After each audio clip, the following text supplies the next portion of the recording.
దేవి శరన్నవరాత్రుల్లో భాగంగా సోమవారం 5వ రోజు స్కందాదేవిగా దర్శనమిచ్చిన అమ్మవారు నిజామాబాద్ జిల్లా బోధన్ పట్టణంలోని తట్టికోట్ కాలనీలో శ్రీ మాత్రే దేవి మండపం వద్ద మండప అర్చకులు ఉదయ్ కిరణ్ శర్మ ఆధ్వర్యంలో దీక్షా స్వాములు కాలనీ ప్రముఖులు ఉదయం గోమాతకు ప్రత్యేక పూజలు నిర్వహించారు. సాయంత్రం కూడా అమ్మవారికి విశేష పూజలు నిర్వహించిన అనంతరం మండప ప్రాంగణంలో దీక్షాపరులచే కాలనీ ప్రజలచే తల్లిదండ్రులకు పాదపూజ నిర్వహించారు. ఈ కార్యక్రమంలో మండల నిర్వాహకులు, దీక్షాపరులు, కాలనీ భక్తులు, మహిళలు, ప్రముఖులు, పెద్దలు, చిన్నలు పాల్గొన్నారు.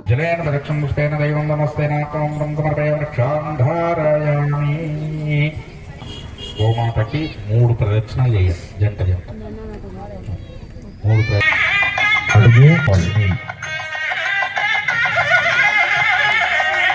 పెళ్ళైన వాళ్ళంటే కాబట్టి ఆ పూర్వజన్మ పాపకర్మాలు తొలగించుకోవడానికి ఒక జన్మ మానవ జన్మ కాబట్టి అద్భుతమైన అవకాశం.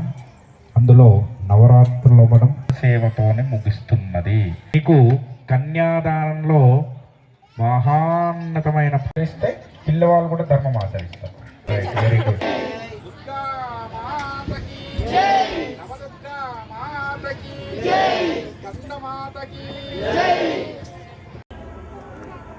శ్రీమాత్రే నమః.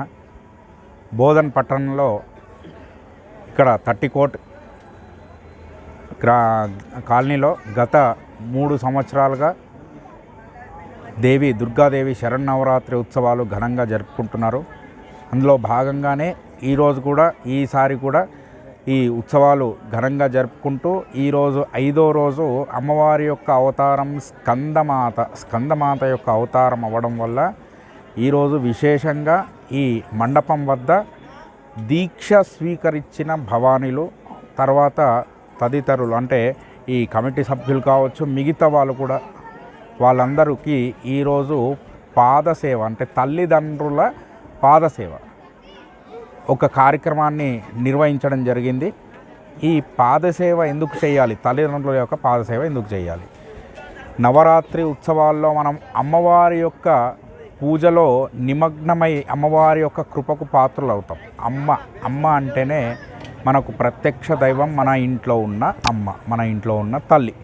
కాబట్టి ప్రత్యక్షంగా మన కంటి ఎదురుగా ఉన్న తల్లికి పాదసేవ చేసుకోవడం, మనకు కన్నా తండ్రికి పాదసేవ చేసుకోవడం, మనకు జన్మనిచ్చి మన దారిని, మన మార్గాన్ని నిర్దేశించి మనం పూర్వం చేసుకున్న కర్మఫలాన్ని తొలగింపచేయడాని కోసం మనకు మానవ జన్మ ఇచ్చి మళ్ళీ ఆ పుణ్యాన్ని, మోక్షాన్ని పొంది మళ్ళీ ఆ దైవంలో కలిసిపోవడానికి ఒక అవకాశం ఇచ్చారు. కాబట్టే ఆ తల్లిదండ్రుల యొక్క పాదసేవ చేసుకోవాలి. అది నవరాత్రుల్లో విశేషంగా మండపం వద్ద నిర్వహించడం జరుగుతుంది. మరిన్ని అప్డేట్స్ కోసం మా ఛానల్ని సబ్స్క్రైబ్ చేయండి.